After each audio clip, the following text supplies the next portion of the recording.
Following is a production of DallasCowboys.com and the Dallas Cowboys Football Club. How about them Cowboys? Yeah! Go Cowboys!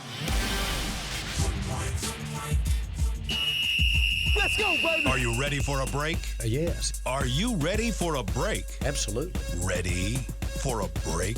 Yeah, and so much for that. It's time for The Break on DallasCowboys.com. We were on the break! With Ambar Garcia, Brian Broaddus, Nick Harris, and Derek Eagleton. It is Tuesday, December 31st, 2024, season 20, episode number 95. Welcome to the latest edition of The Break. 95. Yeah, wow. 95. We're moving along. We're going to get to 100-something here before we get to the next fiscal year. But welcome to the show. We're presented by LG. LG is the world's number one OLED TV brand for 11 years and counting. See why at lg.com/OLED Evo. All right, Amber's not here today, but we got a lot to get into. Tommy Yarsh joining us.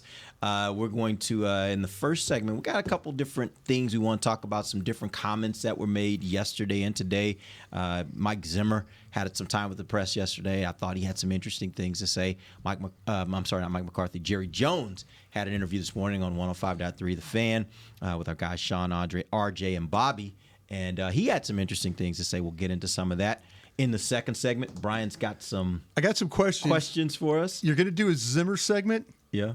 I got a Zimmer question. Okay. Hopefully we don't tread all over your Zimmer question. If we get too close, then be like, hey, let's back away from that. And we'll... You know what? Like I say, I like to make these questions. We usually all talk about what we're going to do here, but I like to keep these questions where you don't know, so it kind of get that surprise answer. So if you get real close to my Zimmer question, just tap me. I'm going to go, Derek, hey. Back away. Hook them. All right. And we got some questions too from you guys. You guys hit me up on Twitter, gave me some questions. We're going to hit some of those in the third segment. If you want to call us, you can call us 888-855-2297. Again, 888-855-2297. Let's save those calls for the third segment, and we'll try to get to a couple if we have them on the line. All right, let's start first, though, with Mike Zimmer. Yesterday... Well, I'm going to give you a quote. All right. And then, again, if it gets too close, just nudge me. All right. But I wanted to get your reactions to this quote. Maybe this will be the follow-up. Because it jumped out at me, and it was very interesting to me, and I'd love to know what you guys thought of it and what you think he was getting at. The quote was, I wish that when I came in, I did everything the way I wanted it done. That was probably the struggles at the beginning. I was just doing things I was uncomfortable with, and so I had to do what I had to do. I said it to some of the coaches. You come in here. Oh wow, I don't know what I may have messed that up. They are good. They were good last year, right? Yeah. So I come in. I don't want to really rock the boat. Yeah. I wasn't as tough as I typically am. Mm-hmm. I probably wasn't as hard-headed about how I do things. Is the best way to say it. Yeah. That's what I regret the most. What are your thoughts on those comments? Tack that one, Tommy. I think the real key there is him saying, hey, this defense was really good last year. I didn't want to come in and be the guy that changes everything and then that takes away your product on the field, right? So from that perspective, I understand. I think there are ways, however, to where you could have come in and implemented your system, implemented your style, whatever you want to call it, and still find that success. Because the one thing that's not changing is the guys that you've got on the roster for the most part. Obviously, there were some key departures last year, but you've still got Micah Parsons, who you're going to build this thing around anyways. And when you think of Mike Zimmer, and I know Broaddus knows him really well. Yeah. I mean, you hard-nosed, no nonsense. This guy's down to business, and it's worked for him his entire career. So I can see why that's somewhat jarring, but at the same time, I understand the perspective of, hey, if we're rolling, I don't want to change too much, right? Because it's something that has worked out well, and the team's having success. They're winning games because of it. But at the same time, you're hired to implement your style. You're hired to implement your way of doing things to benefit this organization. And so I think he's done that here in the back half, and I think that's because he's gotten more comfortable. I was very critical of Mike because I thought they taught it too slow. And now listening to Mike talk about it, and Mike and I haven't talked about this particular avenue. I wonder if Mike came in and read the room.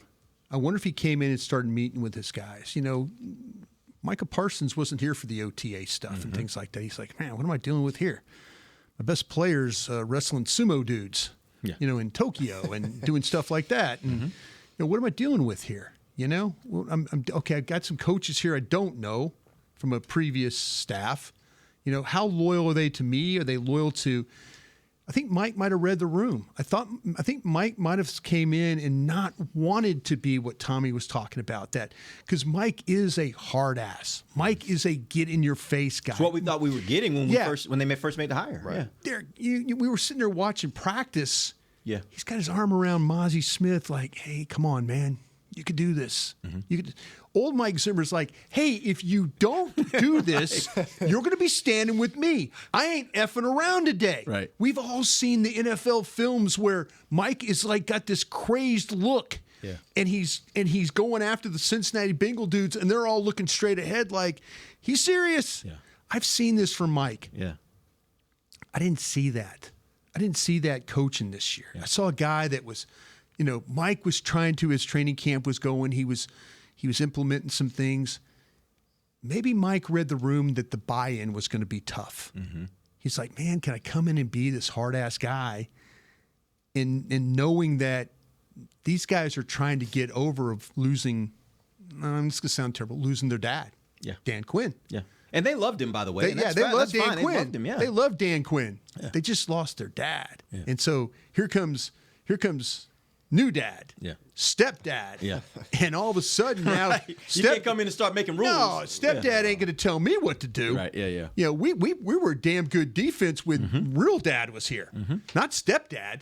And I think that's where I think Mike read the room, and I think it took them getting their ass kicked the way they did the first 5 or 6 weeks of the season to realize that, like, listen, if I don't pull this thing up, we're all gone. Yeah. We're all gone. Yeah. You know, Osa, Lewis, all you guys, gone. Me, too, gone. Because they did. They turned things around in a positive way where they weren't getting just crushed in games like they were the first 5 weeks of the season. Yeah. So let me ask you this. If you take what this defense is, and I'm not talking about what they were at the beginning of the season. I'm talking about what they were by the final last five games. Wow. And you compare that to the 2023 version of the Dallas Cowboys defense. Are they better, worse, or the same? I think they play the run better. And it sounds crazy when you gave up 100 but I think up until that point of the game, you know, with the season, there have been some days where we've sat here and talked about the team, the opponent for that week, and like they can run the ball well. Mm-hmm. Opponent had 60 yards rushing. Yep. Yeah. Opponent had 47 yards rushing. They run the ball really well. You know, Derek, believe me, Tommy, believe me, they run the ball really well. Opponent had 90 yards on, 28 carries, 30 carries, whatever, something like that. So yeah, I think the thing that they got better at was playing run defense. But what also happened is he got something out of Golston. He got something out of Osa. Mm-hmm. He got something out of damn Mozzie Smith. Yeah. And he took Overshone and he made something out of Overshone until he got hurt. And then this Maris Leofau, I mean, their coaches are standing here, the scouts are standing here during the draft, and they're telling us how much they love Maris Leofau. And we're like, oh my God, you didn't take a running back, you idiots. Mm-hmm. They were telling us how good, that Nealon was. And we're like, oh God, there's another running back that didn't get drafted there, He did something that coaches are responsible for, and that's putting your players in best position to make plays. Now, I'll say this real quickly. Mm-hmm. He messed up with the whole thing with Booth. He didn't put Booth. He didn't help Booth in that game last week. Yeah. He didn't help him. And that's not like Mike. But maybe he was to the point where I can't help him. I don't have the ability to help him like I need. I mean, I think that with what he had to work with, the cornerback situation being a damn mess, Micah coming back, I think he did the best he could. Gave him a chance for them all to maybe keep their jobs. Yep. So I think it's kind of a lot of things there when you look at this year compared to last year, because this year, like Brian talked about, the personnel you've got at corner, has just been so up and down, Yeah. and you have no consistency there, whereas they had a little bit more of that. Last year, Deron Bland was playing at an all-pro level, and so that completely changes everything. Mike did kind of talk about the Booth situation yesterday in terms of, when we try to give him help, they run the ball. And that's why Saquon Barkley has 127 yards in the second half. And so, but that's also a bypart of, hey, we got nobody else in that room. Like, what are you going to do out there? Because if you slide Jordan Lewis out there, okay, well, somebody's got to cover the tight end. Is that something you trust Israel McQuamu doing? Is it something you trust somebody else I would have gambled. Me too. I don't think he could have gotten worse. I love Mike. I love Mike. I would rather die a fast death than the slow death I was dying in that game. I absolutely agree. I'm not saying that that's not a bad solution because, frankly, anything would have been a better solution than what it was at that point. So, from that perspective, I think you look at last year's defense and say, well, it's loads better. But Brian makes a good point that this year they've stopped the run pretty well. I mean, when you look at that first half, Saquon Barkley was held to 40 yards. That is not a hang the banner moment by any means because he had 127 and ran for 2,000 yards on you in the second half. But nonetheless, when you think about where they were last year and the troubles that they had doing there, and I think, honestly, a guy who doesn't get enough credit is Eric Kendricks in the middle of this defense. I agree. Because he knows Mike Zimmer's scheme so well. He's always been great against the run throughout his entire career. Having that kind of having your Mike guy, and Maris Leofau is going to become that, I think, in the future. But having that guy who knows the scheme, who knows where to send guys, has been really important. And then your defensive tackles stepping up too and developing, and Mike Zimmer getting the most out of them. That front seven really has been impressive this year. Earlier this morning, Jerry Jones was on 105.3 The Fan with Sean, RJ, and Bobby. What was his message there, and kind of what did you take from that conversation, particularly what he had to say about Mike McCarthy? Yeah, there was a lot there. There was a lot, but there wasn't, if that makes sense. We're getting to the point in the year, obviously, where we're being asked about Mike McCarthy's future because everybody's contracts are up. Jones non-committal in terms of which way they're deciding to go yet.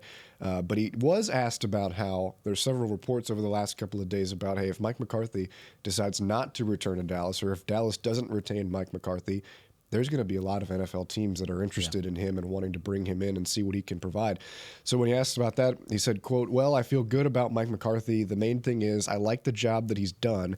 It's unfortunate we've had the year that we've had, but I feel good about Mike. Yeah. So that was my takeaway there in terms of that was about as in-depth as he got about what the job Mike McCarthy has done. He talked about what he's learned through these times with Mike. This is only his 5th losing season as a head coach in his 18 years coaching in the NFL.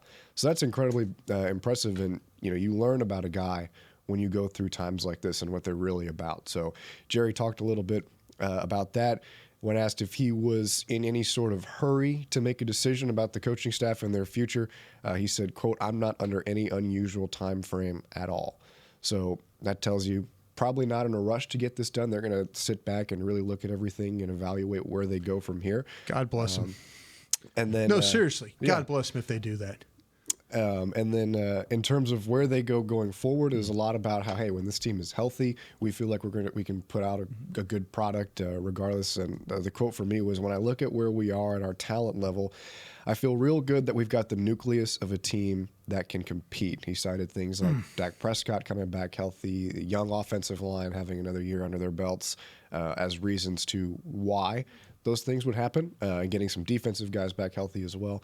So, yeah, a lot to unpack from Jerry this morning, and but still nothing on Mike McCarthy. I heard you make that noise, Brian, when he said that about it, they have the nucleus of the team. Do you disagree with that? Man, do they look like a team that could go out and beat Detroit right now, or go out and beat Minnesota, or go beat Green Bay, or go? I mean, I know San Francisco's falling apart, but San Francisco the other night, I think they've got certain players. I don't think they have enough. But I think that's what he said. Well, at least that's how I took the from nucleus. The nucleus. They have the high level players. That they think they need. Do you disagree with that, or do you agree with that part? I think that they've got probably 3 or 4 players that can do that. Yeah. I think they're going to need a lot more of the great players. Yeah, of the great players. I mean, look at these teams that are. God dang that. NFC North has got 2 14-game winners. Gauntlet. And so the first time in NFL history, and somebody in that division is going to win 15 games maybe. Well, the 15-game winner will win the division. The 14-game winner will be the fifth seed in that. Think about that. You got to play that division next year, by the way. Yeah. You know, but you know what's interesting about that, though, Brian? Well, you're playing the Bears. Yeah. Well, yeah. I just kind of feel like, though, I don't know if they've got all the pieces. Yeah. And that's where it's going to be good about the draft, and hopefully they can turn things around. I think the Commanders are going to be better next year, too. Yeah. I think there's teams. The Giants, we'll see. If the Giants might have worked themselves out of getting a quarterback, the quarterback. Maybe they're going to, depend on what happens. But I just kind of feel like that. I watch these other teams play on a weekly basis, and I just don't feel like Dallas could really compete. Now, maybe right now with the way that they surely can't with the way it's configured now. But man, they're going to have to figure out some things. Yeah, my thing with kind of when you talk about it from that standpoint is I think Dallas has some pieces. I agree with you. Yeah. I think right now I look at this team relative to the 2023 version, and the 2023 version was a good team. Yeah. They still didn't have enough to get deep in the playoffs. That's where I'm like, I think I agree with you. I think they need a few more of those difference-making players. Yeah. And here's the part that's the kicker. They lost so much of their depth last year. They can't have another year of the bloodletting they had last year where you lose so many of the depth guys. Derek, you expecting it again? Well, but that's what I'm saying. Like that's my point. That's what I'm saying. That's the point. That's where I think the issue really becomes where this thing becomes a problem. Lewis, is Osa, your depth Golston. was hit last year. If your depth gets hit again this year, that's not moving you forward. Now, I think from Jerry's point of view, he's probably looking at it and saying, well, yeah, we think that we've replenished some of that depth with the guys we drafted last year that had this time to play that will be better next year. No question. Okay, let's hope. That's hope, right? Mm-hmm. We don't know that, but they could hope that. And then they got to have another great draft this year, right? And then you can maybe replenish all that. But that's the hard part about this is the depth has become an issue for them at this point. It's a high ask. I think it's a high ask. Sorry, I didn't mean to cut you you off. No, please cut me off anytime you want. But when he says nucleus, right, and you think about the nucleus of teams anywhere, you're usually not getting more than 4 guys who make up your nucleus. I think at least, and you guys feel free to correct me if I'm wrong, but this nucleus, from what Jerry's talked about, from what Steven's talked about, is Dak Prescott, CeeDee Lamb, and Micah Parsons. You've had all 3 of them together on the same field this year for, 4 or 5 games? And by the way, he threw in Trayvon Diggs as well. So if you want to throw him in there, he's been out there. How much he's lost? How much? I mean, how many games he missed? You can throw Trayvon Diggs in there. So if that's your nucleus, that's great. I would say that's a pretty good nucleus because when Dak Prescott's playing well, he's shown that he can play at an MVP-like level. CeeDee Lamb has shown that he's one of the best wide receivers in the league. Micah Parsons makes a difference for your entire defense. When Trayvon Diggs is healthy, he's a ball hawk. That's all well and good. The problem is there's 22 players on a field, and you're going to need more than that, like you guys talked about with depth. Yeah. Does Dallas have the depth right now to, when you get those guys back, compete with the best in the NFC? I don't think so, and that's why I think you need a good draft this year. There's got to be something done in free agency. That doesn't mean you need to go out and sign, 15 high-level guys who are hitting the market, but this team just right now, personnel-wise, I don't think has everything they need to get to where Jerry Jones says they are. Yeah. The hard part is you look at a team like, let's say, for example, Detroit or maybe even Philly. You look at you start going down their roster. Yeah. And when you start doing that, you say, man, that nucleus is a lot bigger. I mean, they got star players at a lot of positions. And that's where it becomes a little difficult when you try to match that up. And I think that's the caliber of roster Dallas had in 22 and 23. I don't think they're there right now. No, they're not. I think you're Seattle. I think you're Atlanta. I think you're Tampa. Yeah. That's who you are. Those teams that are pretty good. Yeah, that's who you are. Yeah. But you're not Detroit. You're not Minnesota. You're not Green Bay. Right. I don't know what the Rams are. I mean, the Rams. They're probably in that same category. Yeah, the Rams Seattles are probably the upper Atlantas echelon of Rams, Seattle, Atlanta, Dallas. Yeah. 49ers. The 49ers. I think at this point they have missed their window. I think. Yeah, I think the 49ers should have been in that. 49ers should have been in that mix with Philadelphia, Detroit, Minnesota, Green Bay. There's teams I think you're good enough to beat Tampa, but you're not good enough to beat Minnesota. you might. I mean, it was a great game to beat the Commanders. It took a defensive effort. It took special teams. It took some fluky touchdowns, but you won that game. You good enough to beat the Commanders? I think Dallas proved a lot with the roster they had, that how their depth, but they're not good enough to compete right now. Philadelphia, I will say this though, going back about Barkley, his 3 worst rushing games: Cleveland, Dallas, Pittsburgh. Mm-hmm. They held him that first time around. Yeah. So Dallas did a nice job against him the first time they played. The second time they just didn't have enough. I will say this. I would love to see Mike Zimmer's iteration of this defense in the second half of the season combined with a healthy Dak Prescott and an offensive line that plays better than the one they did. Those 3 things, to me, could make this team, get this team back into that playoff 10-win type area. I still don't know if they have enough, though, to beat the Detroits and the Phillies consistently, and those teams that are just at the top of the league. Yeah. Like, that's the part where they're going to have to do a lot, and a lot of guys are going to have to develop in order for them to get to that level, I think. Yeah. All right, we're going to take our first break. We're going to come back. We're going to dive into the brain of Brian Broaddus. We'll be back. DallasCowboys.com radio.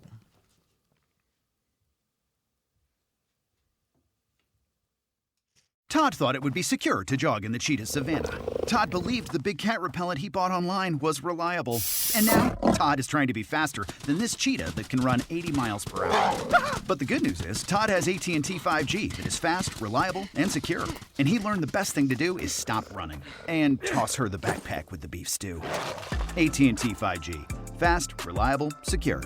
5G requires compatible plan and device. 5G may not be available in your area. See att.com/5G for you for details. It's the official men's skincare brand of the Dallas Cowboys, Jack Black. And right now, Cowboys fans can get 15% off their $75 order. Plus, because every deal needs a playmaker, your order will include a free 5-piece skincare set and free shipping. The Jack Black Playmaker is 4 of Jack's favorites and a full-sized intense therapy lip balm. Make a play for the playmaker at getjackblack.com/Cowboys with the code CowboysVIP. That's getjackblack.com/Cowboys with the code CowboysVIP. Don't put off getting your oil changed, Dallas. Take 5 Oil Change, a proud partner of the Cowboys, is faster than you think. They're so fast, you don't even have to get out of your car. You can take advantage of Take 5's stay-in-your-car 10-minute oil change at any of their locations across the Dallas area. And remember, at Take 5, you stay in your car because they're faster than you think. That means you won't even have time to show off your best touchdown celebration. Take 5, the official oil change of the Dallas Cowboys. From the field to the festivities, Lucchese embodies the essence of luxury and tradition. Handcrafted with meticulous precision, each pair offers unmatched comfort and style. Stand tall while you're tailgating or cheering in the stands with the Dallas Cowboys collection by Lucchese. Shop the collection today at the Lucchese store at the Star in Frisco or online at lucchese.com. Lucchese, the official boot of the Dallas Cowboys and Dallas Cowboys cheerleaders. Hey y'all, Matt Pittman of Meat Church here. With football season kicking off, I'm already gearing up to bring the smoker back to AT&T Stadium for some epic tailgates. But with that Texas heat, it's crucial to keep my beer hand cramping cold. That's where Yeti's insulated Colster can cooler comes in clutch. This year, you can even get them with the iconic star engraved on the side. Licensed Yeti Cowboys gear is now available at Stadium Pro Shops, concessions, and on Yeti.com. Check it out today. Yeti, official cooler and drinkware of the Dallas Cowboys.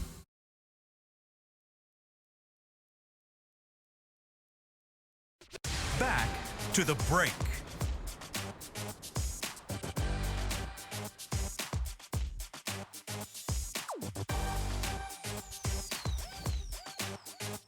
Welcome back. It is the second segment of the break, live from the SWBC Mortgage Studios at the Star. This segment's brought to you by blockchain.com.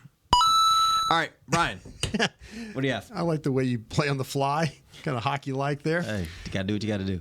All right, Tommy. Yes, sir. I was teasing all these Mike Zimmer questions. I got one for you then. Let's go. Tommy, do you worry that even given the opportunity to return, Mike Zimmer won't? I think it's reasonable to think that, and think there might be reasons for that. Whether it be from how this year has gone or how he may feel about personnel going forward to the personal things that have happened in his life that caused him to sit out a year of football. Considered with what he's already done, how long he's been in the league, and what he wants in his future. I would say that that's something to at least consider. But if on the same note, if Dallas wants him to come back, or if he wants to come back to Dallas, and there's mutual feeling there, sure, you bring him back. I feel like what he's done in this back half of the season with such limited personnel hasn't been great all the time. I mean, Sunday showed you that it hasn't been elite. Sure. But it's been good enough to where I think you want him back. Derek. Yes, I worry about it. And the only reason I worry about it is because I want him back. And that tells you the level of respect I have for him as a defensive coordinator. What he's done this year, I think, in getting this defense on track after the poor start, says to me that if you give him time, he'll make it work. And that means he'll have even more time if he goes into next year. He'll have a better contingent of players because hopefully he'll have everyone healthy, or at least have a few more options. Definitely at cornerback, they should hopefully get some more guys that they can roll out there if they need to. I just think that everything right now is pointing up with a lot of these guys and with this defense overall. I don't want to short circuit that, and that's why I'm worried. I want him to be back. Yeah, I have not talked to Mike about this at all, so I'll be very upfront about that. I will say this though, that I do worry about him coming back. I do. Mike has got a lot of other interests. He's a horse breeder. He's got a horse that's legitimately can run in the Kentucky Derby here soon. It's going to take money to do that, so Mike probably wants to keep his job as long as he can. But I think it's like you bankrolling for Costa Rica, right? Yeah, I think that Mike is. I think Mike did the Joneses a favor here. I think he did Mike McCarthy a favor coming here to coach for the year. Coming here and and he's helped some guys along the way. You look at what maybe Al Harris got a little bit more experience working with Nick. What could be better for Dan Quinn? I mean, it's gonna be for Al Harris to work with Dan Quinn, work with Mike Zimmer, learn a little bit that way. But I would be concerned. I don't think this is necessarily. This is my opinion. I don't think it's a slam dunk. I think the Cowboys would. He did it as a favor. And he showed up well. Yeah, early in the season, I can understand why they had some of the issues they had. We kind of went through that earlier. But I kind of feel like, though, that we need to keep an eye on that one. We really, really need to. How would you feel as an offshoot? How would you feel if Mike decided he was going to walk away? Sure. And then Al Harris is the guy that they tap. You know what? Feel about Al Harris? Yeah, I feel good about Al because I think Al has the respect of the players. And I think he knows what he's doing. Yeah, and I think he knows what he's doing. And I would hope that the others that were here still on the staff would stay, and because I think they have a pretty good group of coaches. Yeah. Considering it was kind of a mesh of two staffs. Yeah. But and you could go out. There might be some other guys you want to go. I will say this though. There are some quality coordinators potentially going to be on the market. Defensive coordinators. If you look at what happens to Robert Saleh. Do you? That's a good one, yeah. Do you make a point to go get Robert Saleh and then let Al Harris and this group learn with Robert Saleh? Robert Saleh will probably want to bring some of his guys, much like Mike Zimmer wanted to. What he did out in San Francisco is pretty. Yeah, and then Matt Eberflus is another one that the Bears were play good defense. They were just trying to get their offense. They didn't have any offensive linemen, and they lost a lot of tough games this year. But Matt Eberflus would be another one. There are going to be some quality defensive coordinators on the street that maybe you could say, if Mike McCarthy gets an extension, maybe it is about Al Harris. Maybe that's like, okay, I got a couple of years now, and I can afford to deal with Al. But I think I would also want to talk to Robert Saleh and guys like that if it was fair. me. Yeah. Okay. Derek, I'll go with you on this one. All right. Can Tyler Smith be your next Zach Martin? Yes. I don't see any reason why not. I will say this. I don't think, if my memory is correct, I don't think at this point in his career he is as good as Zach was at this point in his career. Mm-hmm. I think when Zach came in, he immediately was great. Like really great. Right off the bat. Yeah. Now, let's also put that in context. He was playing on an offensive line with some pretty great players. Center was really good. Right. Too, that helps. And I think right now Tyler is the best of this bunch. Right. And I think there's a sizable gap between him and the next closest person. So I think that does kind of affect him as well. But no, I don't see any reason why he can't be an all-pro caliber every single year. Every year, yeah, heading in the trajectory of Hall of Fame type player.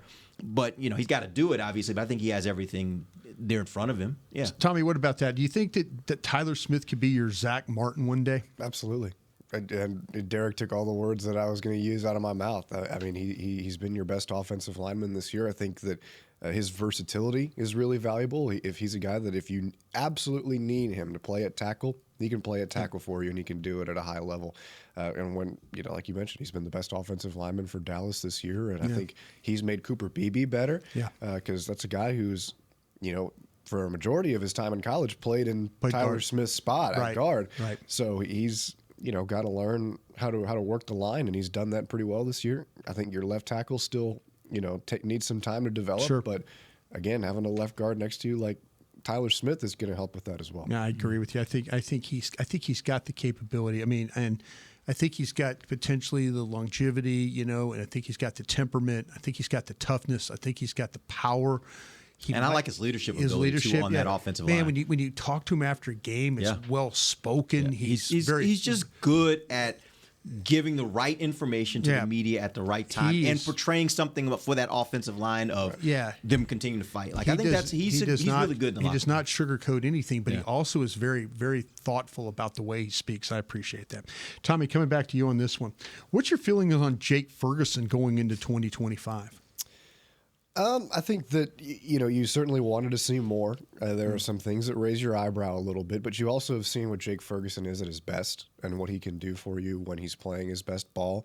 So I don't think it's something that I'm going into the offseason thinking like, okay, do you need to think about maybe taking another tight end or do you need to think about moving on? I don't think we're anywhere near that territory yet, but certainly something that you want to watch going forward. And my question with that too is that a byproduct of you've got your backup quarterback playing a majority of the back half of the season?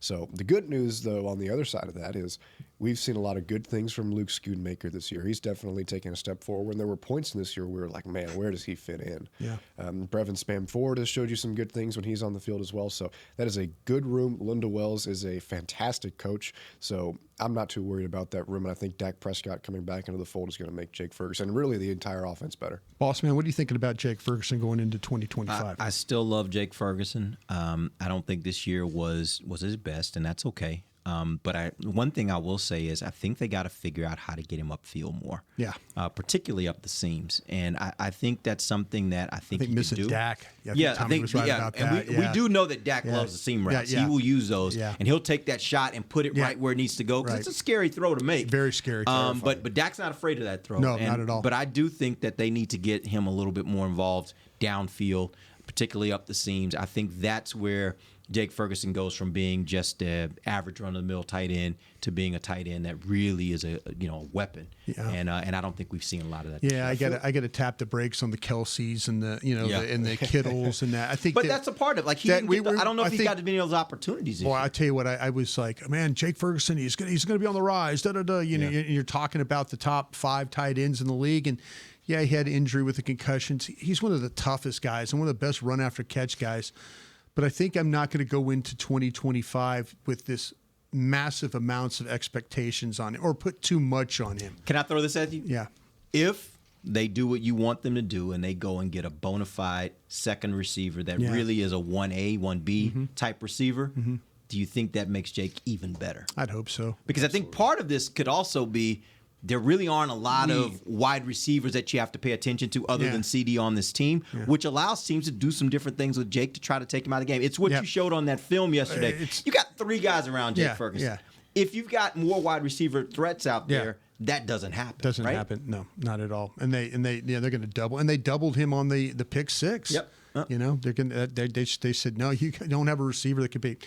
Okay, my final question here for you guys is that. Let's see which one I want to get because I got several of these. Okay, how about this?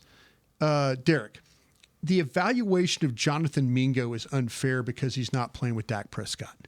Fair. I think, a good analysis because I think if you look at the number of passes that he's gotten and where those passes have been, I would venture to say 80% of them or more have not been on target. They've been low. They've been too far outside. They've been too high. Not accurate. He's not getting good balls. Yeah. And so for whatever reason, he's not getting good balls. That play where he was open downfield last week, although I questioned the call on 3rd and 1 to go downfield like that, he beat his guy. He won. The ball just wasn't put in the right place, but Not at he all. beat his guy. Yeah. And he was open downfield. If that ball was on target, it may have been a touchdown. And so that's where I look at it and I say, I've seen enough from him, certainly as a really good blocker, but I've seen enough from him where I'm like, I want to go into next year and really get a good evaluation from him because I think he might end up being your third wide receiver when it's all said and done once you have Dak back calling plays. I mean,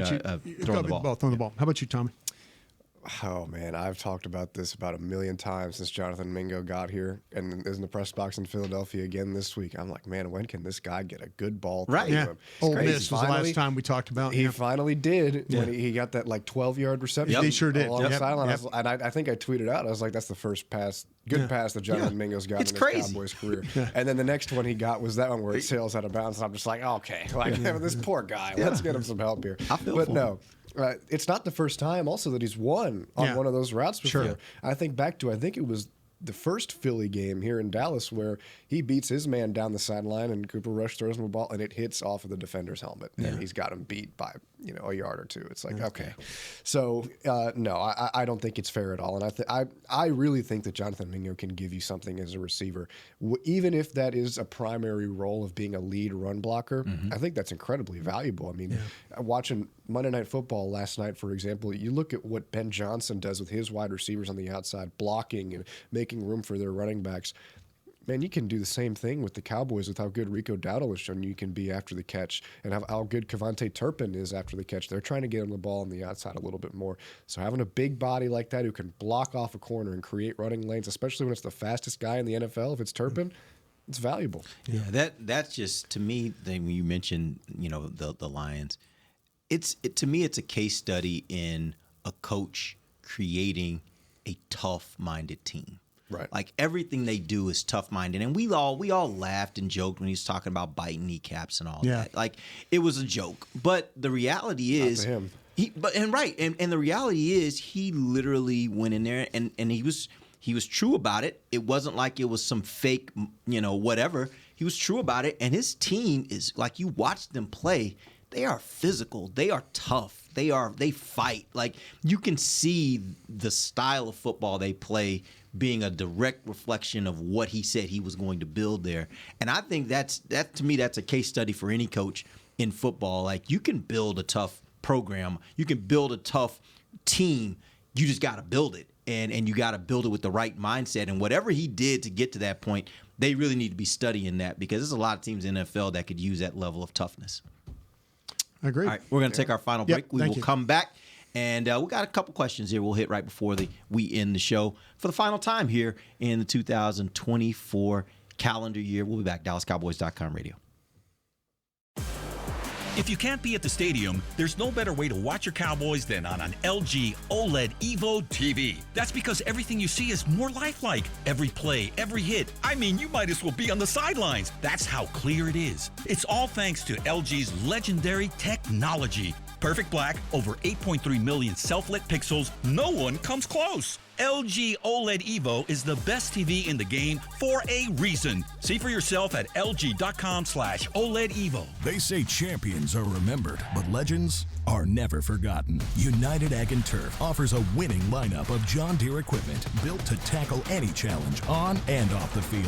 Legendary John Deere tractors, combines, residential mowers, commercial mowers, compact construction equipment, Gator utility vehicles, and a full line of golf and sports turf equipment. United Ag and Turf, the official Ag and Turf equipment supplier of the Dallas Cowboys. Visit UnitedAgAndTurf.com to find a location near you. If you shout, "How about them Cowboys?" you have that undeniable passion that's the heart of Cowboys Nation.